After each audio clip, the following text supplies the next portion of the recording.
la médecine, au bout d'un mois, on m'envisageait de de me débrancher parce qu'ils voyaient aucun signe de conscience. Alors que voilà, ma famille, pour eux, ils voyaient un signe de conscience normal, j'étais leur enfant, tout ça.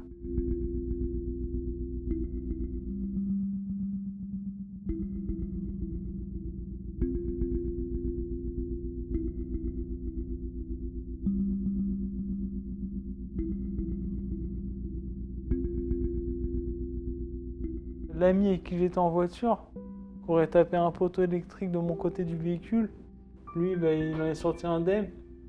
Il a appelé les secours, mais moi j'étais dans le coma directement.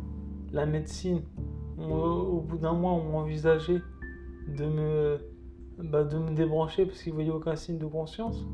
Alors que voilà, ma famille, pour eux, ils voyaient un signe de conscience normal, j'étais leur enfant, tout ça. Pour nous, il y avait des signes de conscience, naturellement.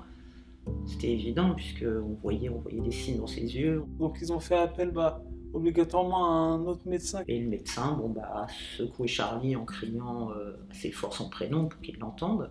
Il lui a dit « Charlie, mets ta main dans ma main ».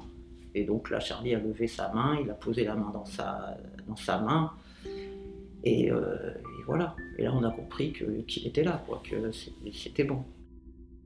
Après, c'est que ça en est suivi là-bas des progrès tous les jours.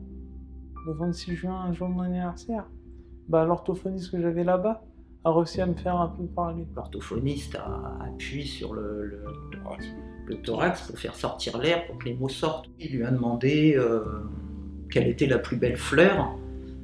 Et Charlie, comme il sait que j'adore les coquelicots, en fait, quand il lui a fait, il a dit le coquelicot.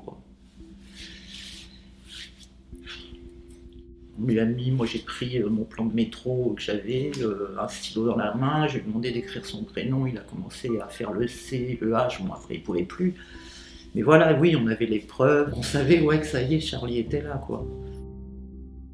Ça m'a appris que je pouvais être patient et que j'étais fort quand même, que j'avais une certaine force et une certaine persévérance, que je me laissais pas abattre pour rien.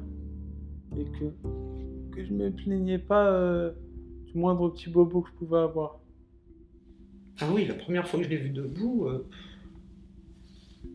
on se rappelait pas qu'il était si grand. Voilà, on se rappelait même pas qu'on avait l'impression qu'il avait grandi, quoi. Ouais. Je dirais merci à la médecine dans un premier temps, merci au cabinet Collard, parce que oui, on peut relever les étapes, même si c'est compliqué, on peut réussir. C'est dur, je pourrais plus avoir la vie que j'avais avant, mais ça me rend fier de réussir chaque nouveau pas, chaque jour. Il faut montrer que malgré notre handicap, oui, on a envie, on peut être sociable, on peut parler à n'importe qui, on peut s'entendre avec tout le monde, on peut rigoler. Et il y a comme une phrase de l'astronaute Armstrong. Voilà, un petit pas pour l'homme, un grand pas pour l'humanité. Et moi, c'est un petit pas pour l'homme, un grand pas pour Charlie, quoi.